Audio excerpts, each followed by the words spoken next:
Encore une fois, le statut d'un objet il est figé, il est fixé. Entre le coucher du soleil et la sortie d'étoiles, là, bon, si l'objet il était utilisable, c'était un objet qui n'était pas muksa, il reste comme ça tout le Shabbat, tout le Yom Tov. Et de l'oïchazé, la même chose au sens inverse. S'il était muksa ben hashmashot, il reste muksa jusqu'à la fin du jour, jusqu'à la fin du Shabbat ou Yom Tov. Un peu répétition, j'aurais dit un des deux, j'aurais compris l'autre. La Gemara dit l'otzricha. De Ichazé v'hadar idche. V'hadar Ichazé. On a un cas de figure où, au début, Ichazé, il était apte à être utilisé, il était utilisable. Après, il y a eu un problème qui s'est manifesté pendant la journée. Hadar v'idche. Il a été rejeté, donc il est devenu mukse. V'hadar Ichazé. Après, le problème est parti. Il est redevenu utilisable. Alors la question est, le fait que pendant une période de temps, pendant le Shabbat ou Yom Tov, il y a eu un problème qui l'a rendu mukse, est-ce que maintenant ça veut dire qu'il reste mukse jusqu'à la fin de la journée ou pas? Avec ce qu'on a vu maintenant, non? Puisque c'est ce qui statue, c'est la Ben Hashmashot. Ben Hashmashot. Voilà. Apparemment.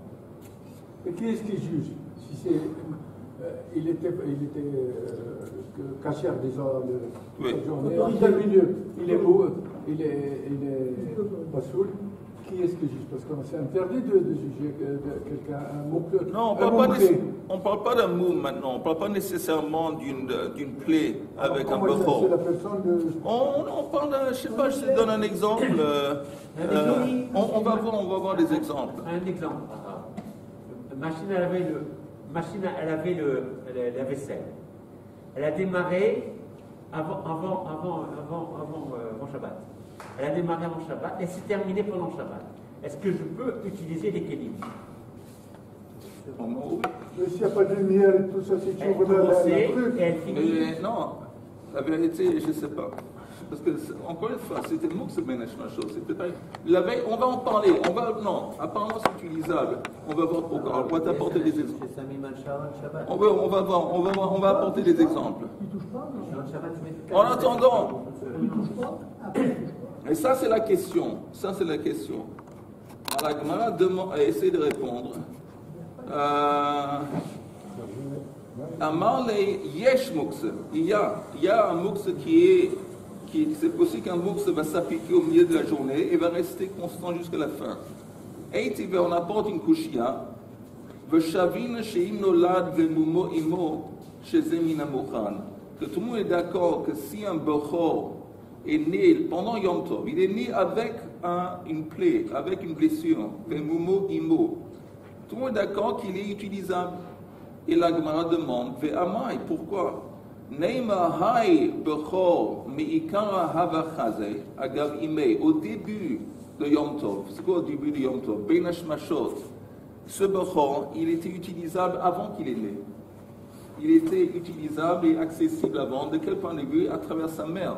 Comme tu as le droit d'égorger sa mère pour manger sa mère. Viande, simchat Yom Tov, ochan nefesh. Alors tu peux aussi automatiquement accéder au bechor qui est dedans. Donc il était au début, il n'était pas moxé, il était utilisable. On va manger le même jour, on a dit la mère et le petit. On ne peut pas acheter les deux le même jour. Non, parce que tant qu'il n'est pas né, il n'est pas considéré comme un être à part. C'est pas le bébé. Il n'est pas né. L'interdiction, c'est de manger le bébé et le père ou la mère. Pas de manger, de tuer. Le bébé et le truc le même jour. Mais ce n'est pas un bébé, parce qu'il est considéré comme une extension du corps de la mère. Tant qu'il n'est pas né, il fait partie entière, il fait partie de la mère. Oui. Alors, encore une fois,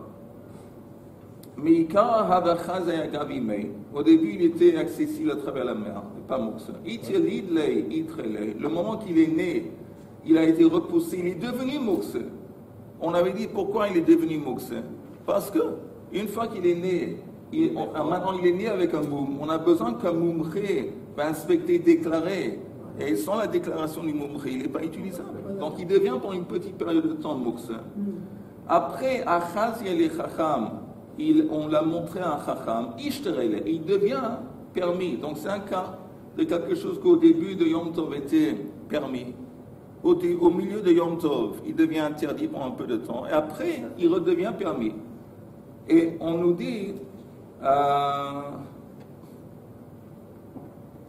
que tout le monde est d'accord qu'il est permis que un Bechor qui est né pendant Yom Tov avec un moum, tout le monde est d'accord qu'il est permis. Et si tu me dis, comme on a dit avant, qu'il y a Mukse, le Chetzi Shabbat, que oui, Mukse pourrait s'appliquer pendant une période de Shabbat, ça contredit, parce que le Bechor, on voit qu'il est permis.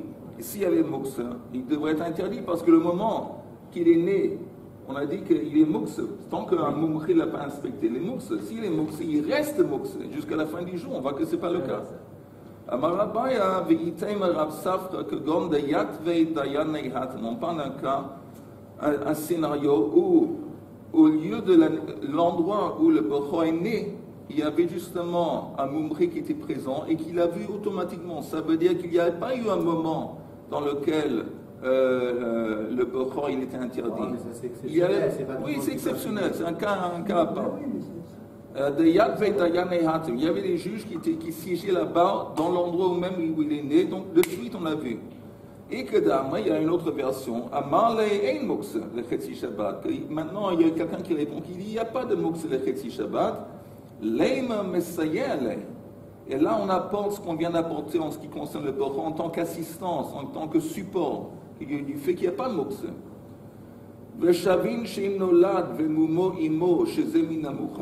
Tout le monde est d'accord que s'il est né avec un moum qu'il est permis. Et pourtant le Bechor, au début il était permis. Quand il est né, il devient rejeté. Une fois qu'il a été inspecté, il devient permis. C'est pas un support. Pourquoi c'est pas un support? Comme on a dit. Il y avait des juges qui étaient là-bas dans l'endroit même. Il n'y avait pas une période de temps dans laquelle il était rejeté. Donc en fin de compte, il s'avère que cette histoire de Bechor, tu ne peux pas l'apporter ni en tant que preuve, ni en tant que Kushia, parce que ça n'a rien à voir. Ça n'a rien à voir. Pourquoi ça n'a rien à voir? Parce que le Bechor n'a jamais été rendu Mukse. Ok? C'est clair? Le Bechor n'a jamais été Mukse. Pas qu'il est né pendant Yom Tov. Pendant Yom Tov. Mais au moment qu'il est né, il y avait justement, il a dit l'autre jour, vétérinaire. Disons, le vétérinaire, c'est un Mumche. Il était là, qui assistait aux choses. Il a vu de suite. Donc, s'il a vu de suite, il a constaté de suite. Il n'y avait jamais eu un moment dans lequel le Bechor est devenu Mukse, interdit. Donc, ce n'est pas notre sujet. Toshma, une nouvelle tentative de répondre. J'ai pas compris. Il y avait un vétérinaire qui était présent au moment de l'accouchement. Et qui était un Mumche. Il a trouvé un moum. Il a vu que le moum, dans l'animal qui est né, il a vu le moum. Et tout de suite, il a constaté que c'est un moum kavua qui. Et donc, il n'y a pas, on avait dit, donc le Bechor, il est permis. On avait dit, juste je répète en parenthèse, un Bechor, il est profané de sa kedusha s'il a un moum, une blessure qui est kavua, qui n'est pas condition d'être vu par un oui, moumré. Une fois qu'il a été vu par un moumré. Mais comme le moumré était sur place au moment de la naissance, il l'a vu tout de suite. Ça c'est un moum kavua. Mais la question est suivante, c'est que soit le moumré peut agir au moment du Yom Tov ou Yom Shabbat, soit il ne peut pas agir. C'est-à-dire que ce n'est pas un passage, c'est là. Donc à partir de là, on ouvre 50 hypothèses. C'est-à-dire qu'il n'était pas là, mais il était à 2 mètres. Il n'était pas à 3 mètres, on ne se sort pas. C'est soit oui ou non. D'abord, je vais te dire, on avait dit qu'il y a un problème peut-être avec un moumré d'inspecter, selon Rabbi Shimon, on avait dit qu'il y a un problème d'inspecter un Bechor parce que c'est comme s'il est en train de juger, passer jugement. Oui. On avait dit, c'est comme Metakel. Ici, c'est un peu à part, un cas à part, parce que le Bechor, il est né, déjà au moment de la naissance, il avait un moum. Donc il n'est pas vraiment Metakel. Metakel, tu avais un truc auparavant qui était vraiment inutilisable et maintenant tu le rends utilisable. Mais comme il est né de toute façon avec un c'est déjà plus. Même celui qui dit qu'on n'a pas, même Rabbi Shimon qui dit qu'on n'a pas le droit de juger, il peut être ici, c'est plus cool. Oui. Ouais, mais j'aimerais continuer. Il a donné un jugement. Je viens d'expliquer, René. C'est ça ce qui est. Parce qu'il se trouvait par hasard ou bien il a été. Oui, c'est un cas spécial, comme on avait dit, un cas spécial où il se trouvait là-bas. Maintenant, on arrive à un autre exemple, une autre tentative de répondre. Tashma. C'est quand même bizarre. C'est bizarre. Non. J'admets. C'est que une situation. Ben Arbaïm. Pas bien, oui, Ben Arbaïm. Il n'existait pas. Oui, mais il était accessible à travers la mer, donc il n'était pas moux. Tu pourrais égorger la mer de Erev Yom Tov de Shabbat pour manger la mer. Parce que, il fait partie du corps de la mer. Tashma. Aya Ochel Banavim. Il était en train, pendant, je ne sais pas si c'est Yom Tov ou Shabbat, je ne pense pas que c'est très important, mais il était en train de manger des raisins. Aya Ochel Banavim Behotir. Il a laissé des raisins. Apparemment, c'est une quantité. Il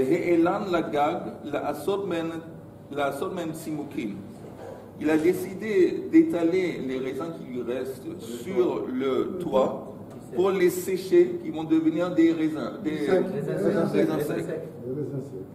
Ou un autre cas de figure, il est en train de manger des figues, ce qui a resté,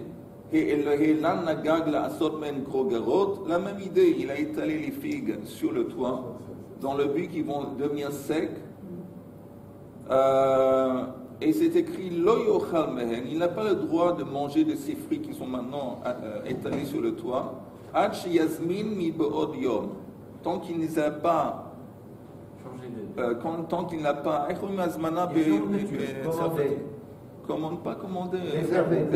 tant qu'il n'a pas réservé ses fruits la veille de Shabbat ou la veille de Yom Tov, il ne peut pas les manger. C'est la même chose. Si on parle de coin ou si on parle de pêche, la même idée. Ou quoi que soit le fruit, c'est la même idée. Maintenant, la Gemara demande, de quoi on parle exactement? Si les fruits, vous entendez, si les fruits qui étaient étalés sur le toit, Ben Hashmashot, il faut juste savoir, vous entendez, quand on met ces fruits au début, ils sont, comment on dit, ils sont frais, ils sont mangeables. Oui. Une fois qu'ils sont devenus secs, ils sont mangeables. C'est entre-temps qu'il y a un problème. Entre-temps, ils ne sont pas mangeables. Parce c'est comme si ça devient mauvais, parce que ça devient une transformation. Au moment de la transformation, ils sont plus ou moins immangeables. Alors la Gemara dit ça dépend. Quel était le statut de ces fruits? Ben Hashmashot. Elle dit comme ça. Et de Chazou, si les fruits Ben Hashmashot, ils étaient déjà secs et prêts à manger, pourquoi j'ai besoin de les réserver? Et de l'Ochazou, et s'ils ne sont pas mangeables, et de l'Ochazou, qui azmin de même si je les réserve, qu'est-ce que ça change? C'est comme si j'ai réservé des pierres, mais des pierres, une pierre par définition, une pierre, c'est inutilisable. La même chose, mais si tu savais quoi, réserver quelque chose qui est mouk, c'est inutile, c'est immangeable. Alors la Gemara ne comprend pas. Tu me dis que tu ne veux pas les manger seulement si tu as fait une réservation ismanta, tu as fait une azmana la veille. Mais ça dépend encore une fois, quel est le statut de ces fruits? Si les fruits étaient déjà secs, alors de toute façon, ça ne sert à rien l'azmana, ils sont disponibles, ils ne sont pas moux. C'est des fruits comme n'importe quelle nourriture qui sont mangeables, il n'y a pas de problème, je n'ai pas besoin d'une azmana. S'ils ne sont pas encore secs, ça veut dire qu'ils sont immangeables, alors l'azmana, ça ne va pas aider. Ils sont presque secs. Alors la Gemara dit, le chitema de l'oyada, i chazou, i lo chazou. Et si tu vas me dire que le problème, ce n'est pas au niveau objectif des fruits, c'est au niveau subjectif. Le type, il ne savait pas. Il ne savait pas si les fruits sur le toit étaient secs ou pas, à cause de lui. Alors la Gemara dit non. Veha amar Rav Kahana, mux sheyavash, veina ba'alim makirin bo. S'il y a des fruits étalés sur le toit qui sont devenus secs, en dépit du fait que le propriétaire ne sait pas quelle est la nature de ces fruits. Il ne sait pas si les fruits sont devenus secs ou pas.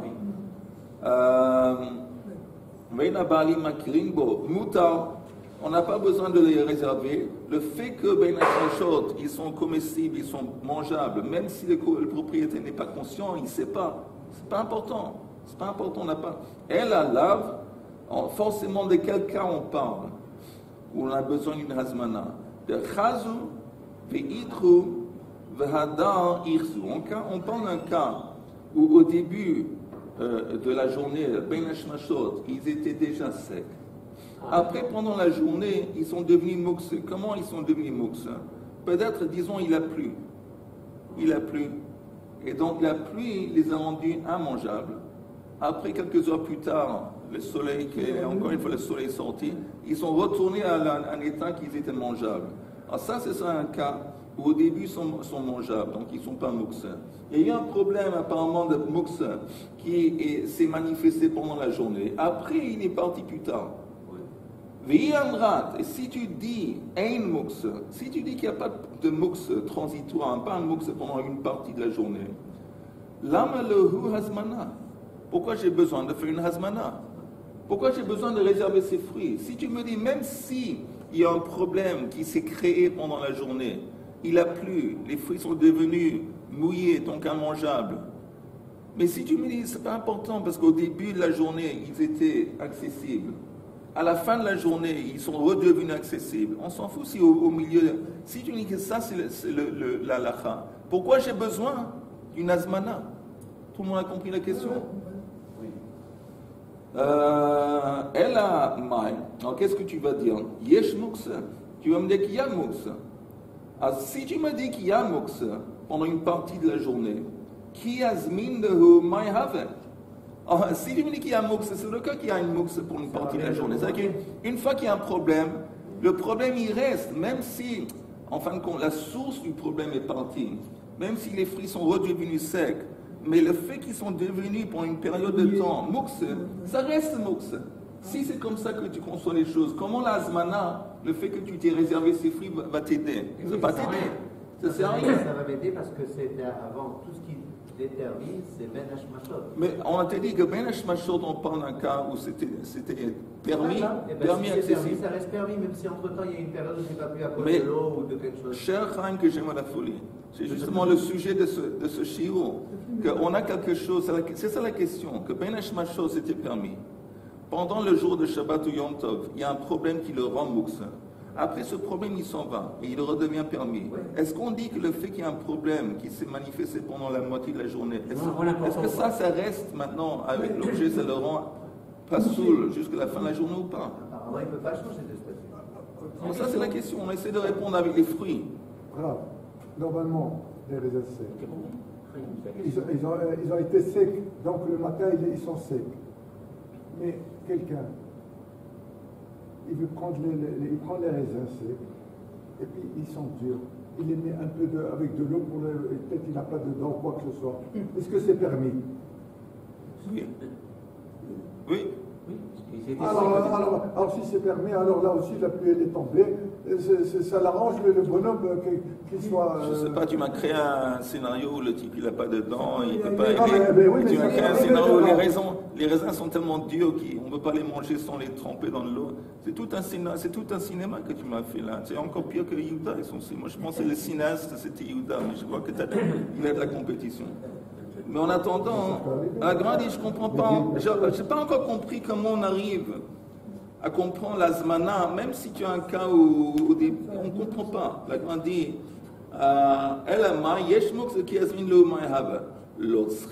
on dit, tu sais quoi, on parle d'un tout autre cas. De irsu, velo irsu. Ça veut dire quoi, irsu, velo irsu? Au début de Yom Tov, au début de Shabbat, ils étaient dans un état où ils étaient moitié-moitié. C'est quoi moitié-moitié? Moitié mangeable, moitié pas mangeable. Ce n'étaient pas des fruits secs à fond, mais presque. C'était à la lisière. Et il y a des gens dans cet état qui mangent, il y a des gens dans cet état qui vont manger les fruits. Et il y a des gens qui dans cet état, ils ne vont pas les manger. Alors qu'est-ce qui se passe? Encore une fois dans les mots. De ichazu velo ichazu. Il y a des gens qui les mangent, qui sont capables de les manger dans cet état. Il y a des gens qui ne vont pas le manger. Azmin, s'il fait une réservation, s'il fait une azmana pour les fruits, Galei Da'atei, ça veut dire qu'il démontre en fin de compte que pour lui c'est mangeable. Et donc c'est pas mukse. Lo azmin, mais s'il n'a pas fait la réservation, il n'a pas mis ses fruits de côté, lo Galei Da'atei, ça veut dire qu'en fin de compte, ça reste mukse. Donc en fin de compte, la grande dit, laisse tomber, ça n'a rien à voir avec un cas où il a fait l'azmana parce qu'au début c'était permis, après c'était interdit, après c'est redevenu... Rien à voir. On parle dès le début qu'il y avait des fruits problématiques dans le sens que c'était pas tout à fait sec. Et dans cet état, il y a des gens qui les mangent, il y a des gens qui ne le mangent pas. Est-ce que c'est mukse ou pas mukse? Alors ça dépend. Si tu fais l'azmana la veille, ça veut dire que pour toi, c'est pas mukse. Et donc tu peux les manger. Mais si tu n'as pas fait l'azmana, alors ça veut dire que ces mukse, en fin de compte, sont définis en étant mukse et tu ne peux pas les manger. Mais ça n'a rien à voir avec notre question. Oui. Encore une autre tentative de répondre à notre question qu'on n'a pas jusqu'ici arrivé à répondre. Amar Rabbi Zer, Tashma, c'est la dernière ligne de la Gemara. Enfin de la page plutôt. La dernière ligne, je m'excuse, de la page. Tashma, je suis toujours en train de remettre de l'alcool excessif que j'ai bu pendant Purim. Tashma, mes foulines ve'adashim. On va apprendre ça, on va répondre à travers les haricots et les fèves qu'on cuisine. C'est haricots. Haricots. C'est des lentilles. Haricots. Oui. Haricots avec un H. Okay, les haricots. Haricots et les lentilles. Et les lentilles. Non, les fèves et les lentilles. Les foulines, les fèves et les lentilles. Les fèves et les lentilles. Non, les foulines, c'est les fèves, les foules. Ok. Non, il y a haricots et lentilles. Mais je veux dire, entre nous, ça ne change pas beaucoup. Si c'est des fèves ou des haricots, on a compris, c'est des espèces de légumes. Et des lentilles, quoi que ce soit, l'idée elle reste le même. Non, mais si c'est Yom Tov de Pessah, ça compte un problème. Ah, oui. Mais Foulim Vadashim.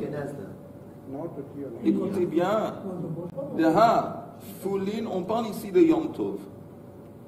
De Foulin Vadashim Mi'ikara Chazu Lachos. C'est-à-dire que les haricots et les fèves, on peut les manger, on peut les croquer à l'état cru. Quand ils sont crus, c'est possible de les croquer. Les manger quand ils sont crus, apparemment. Non? Il n'y a pas des fèves qu'on peut manger à l'état cru. Ok, les fèves, on va rester avec les fèves. Pas les haricots. Les fèves et les lentilles, on peut manger les lentilles. Les haricots, bien sûr, aussi. Les haricots, disons. Mais on parle de quelque chose... Des fèves fraîches. Oui, fraîches. Alors, on nous dit que c'est quelque chose qui est à l'état frais et consommable. Ça veut dire, la chos, c'est croquer. Alors, ça veut dire qu'au début, ils étaient mangeables, ils étaient accessibles. Shad'inu bekadera. Après, on les met dans une casserole pour les cuisiner. Idachulahu. Ils sont devenus rejetés. C'est lequel rejetés? Le fait qu'ils sont cuisinés maintenant, qu'ils sont en train de bouillir, ils sont immangeables. Le moment même où ils sont en train d'être transformés de quelque chose qui était frais à quelque chose qui est vraiment cuisiné, et c'est en train de rôtir, c'est immangeable. Donc il y a maintenant une période de temps dans laquelle ils sont mukse. Voilà. Et après, en haut de la page suivante, Gamar Bishulaïv, Chazelu, une fois qu'on a fini de les cuisiner, ils redeviennent mangeables. Donc ça, c'est un cas classique. Et quoi? Et on sait qu'on peut les manger. On peut. Vous savez qu'on peut les manger. On peut pendant Yom Tov prendre des haricots, prendre des fèves, prendre des lentilles, les cuisiner. Et les manger en dépit du fait que pendant qu'on est en train de les cuisiner, ils sont devenus mukse. Donc on tient, ça c'est c'est une réponse à notre question. J'apporte des légumes qu'au début de Yom Tov, on pouvait les manger à l'état cru quand ils étaient frais, on pouvait les croquer apparemment. Donc ils n'étaient pas mukse. Pendant que tu les cuisines, le processus de cuisiner pendant, je sais pas, 10 minutes, un quart d'heure, immangeables pendant qu'ils sont en train de bouillir. Quand ils sont immangeables, ils sont mukse parce qu'ils sont inutilisables. Après qu'ils ont été finis, tu as fini de cuisiner, ils viennent et c'est permis. Donc apparemment, un mukse le chetziyom. Apparemment, ça c'est la conclusion, il n'y a pas de mukse.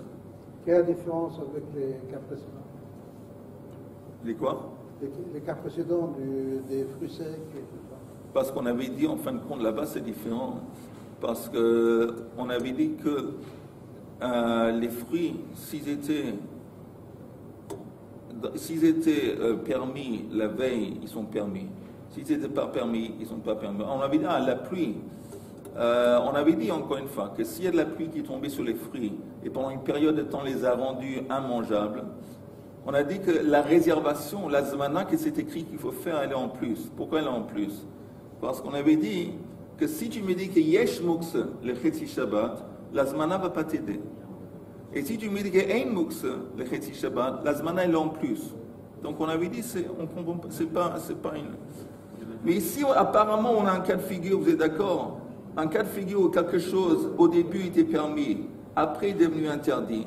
Il redevient permis, et c'est permis. Donc, ça veut dire qu'il y a un mot que c'est le Chetzi Shabbat, ou Chetzi Yom Tov. C'est clair pour tout le monde? Oui ou non? Oui, c'est clair, mais moi je... Bon. C'est clair, mais il te dit que pendant que c'est en train de cuire, quelqu'un ne peut pas les manger. Alors, la Gemara dit comme ça. Amar le Abaya, vele ta'amir. Alors, selon toi, qui dit qu'il y a un problème de mouks pendant qu'ils sont en train de bouillir dans la casserole, je t'apporte un problème vis-à-vis des casseroles. Normalement, les casseroles, les plats qu'on est en train de cuisiner la veille de Shabbat. Shabbat. Deha stam kaderot de alma ben hashmashot rotroyi. Normalement, les plats sont toujours en train de se cuisiner dans la marmite, de bouillir, bouillir, ben hashmashot de Shabbat. Et les autres, mais plus tard, quand on rentre la Beit Knesset, et ça a été cuisiné, on les mange. Donc, si tu me dis que quand ils sont en train d'être cuisinés, c'est un problème qui les rend mouks, normalement, les repas qu'on est en train de cuisiner, ben hashmashot, ils sont hors combat, parce qu'ils sont en train de rôtir, de bouillir, ils ne sont pas mangeables. Et on avait dit que ben hashmashot, si quelque chose est mouks, ben hashmashot, il reste mouks jusqu'à la fin de la journée. Tout le monde est d'accord avec ça. Alors ça ne marche pas. Si tu me dis encore une fois qu'il y a un problème de mouks, quand un plat est en train d'être cuisiné, bouilli, il est immangeable, alors comment ça se fait que le Shabbat on arrive à manger? Parce que tous les plats qu'on a cuisinés, normalement, ils sont dans cet état d'être immangeables, ben hashmashot. Ils devraient rester immangeables tout le Shabbat. Et ça, c'est la réponse. Gemaro biede Adam, lo kami baelan. Quelque chose, un processus de préparation qui est lié aux mains de l'homme. C'est l'homme qui, en fin de compte, est responsable de ça. Par exemple, cuisiner. C'est l'homme qui est responsable. La femme plutôt. Alors, c'est lui, en fin de compte, qui détermine. Quand on parle de ça, il n'y a pas de problème de mouks. Il n'y a pas de problème de mouks parce que nous, on sait. On sait que c'est automatique.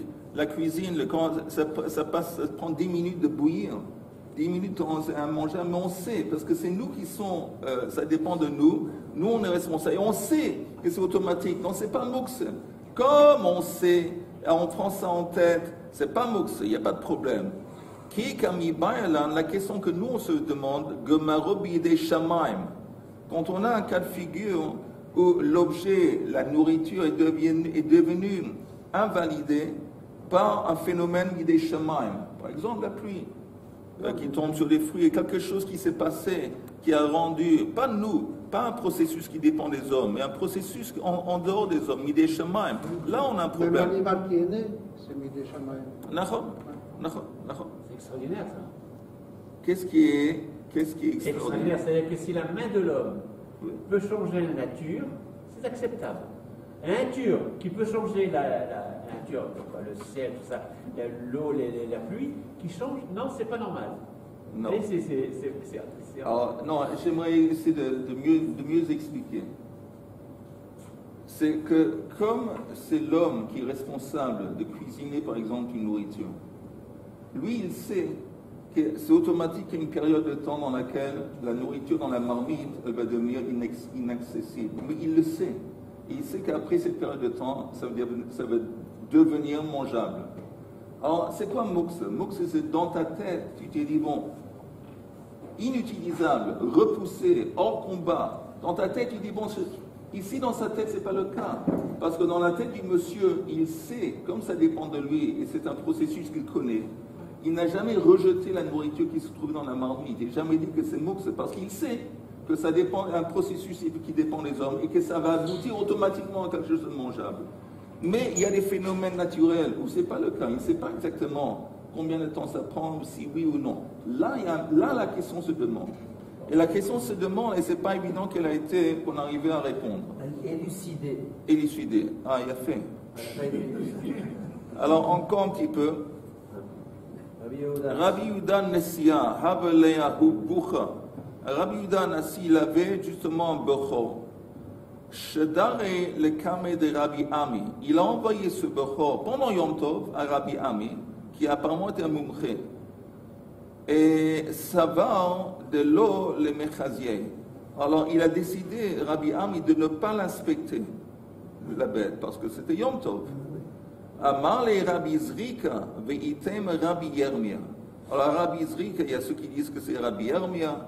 Il lui a dit, écoute, Rabbi Yehuda et Rabbi Shimon, alakha que Rabbi Yehuda.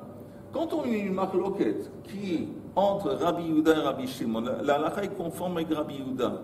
Rabbi Yehuda, lui, il dit que oui, c'est permis d'inspecter un moum pendant Yom Tov. C'est Rabbi Shimon qui dit, mais lui, il dit, Rabbi Yehuda, il permet, pourquoi tu n'inspectes pas?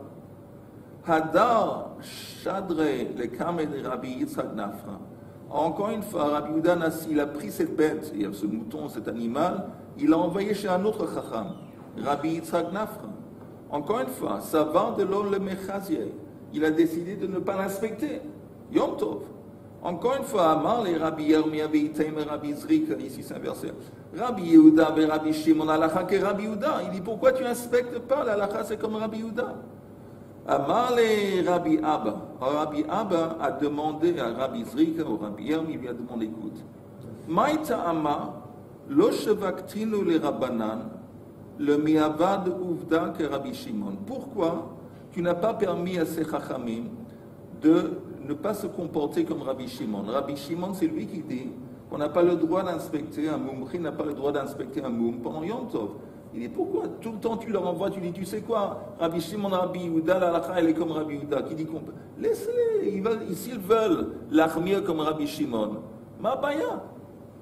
Amarle, alors lui il répond, Va'at ma biyadach, et toi, pourquoi tu es tellement convaincu que la halakha est conforme à Rabbi Yehuda? Amarle, hach yamar Rabbi Zera, halakha que Rabbi Shimon, parce que, pourquoi tu es tellement convaincu que, oui. Il dit parce que. De toute façon, Rabbi Shimon, il n'a pas de mouxé. Oui, mais il ne parle pas de mouxé. Oui, Rabbi Shimon, il dit qu'il n'y a pas de problème de mouxé, mais lui, il y a un autre problème de métaken et de ladoun, de juger, passer jugement. Rabbi Shimon. Azamar le hachi amar Rabbi Zera, halakha que Rabbi Shimon. Il dit, écoute, j'ai entendu que Rabbi Zera a dit que l'halakha est comme Rabbi Shimon. Amar Mandu, il y a quelqu'un qui a dit Eske ve'esak lehatam, que je vais avoir le mérite de monter en Israël, ve'agamra le shma'atam epumei de Mara, pour que je puisse entendre directement de la bouche de l'auteur ce qu'il a dit. Toi, tu me dis que Rabbi Zera a dit que la halakha c'est comme Rabbi Shimon, qui veut dire qu'on n'a pas le droit d'inspecter un moum pendant Yom Tov. Il dit, j'aimerais bien que je avoir le mérite, un beau jour, d'aller en Israël, rencontrer Rabbi et lui demander. Et voilà, ça s'est passé. Qui salik la hatam, quand il est monté en Israël, ashkachei le Rabbi Zera, il a rencontré Rabbi Zera. Amar halakha que Rabbi Shimon, est-ce que c'est vrai que tu as dit que la halakha c'est comme Rabbi Shimon? Amar lo, il a dit non, j'ai jamais dit que la halakha est comme Rabbi Shimon. Ana mistabra amre. Je me suis basé sur une logique. J'ai fait une déduction. Et c'est quoi la déduction? Comme c'est enseigné dans la Mishnah, dans notre Mishnah, Rabbi Shimon Omer, Kol she'ein mumon nikar mi be'od yom, ein ze min mukhan.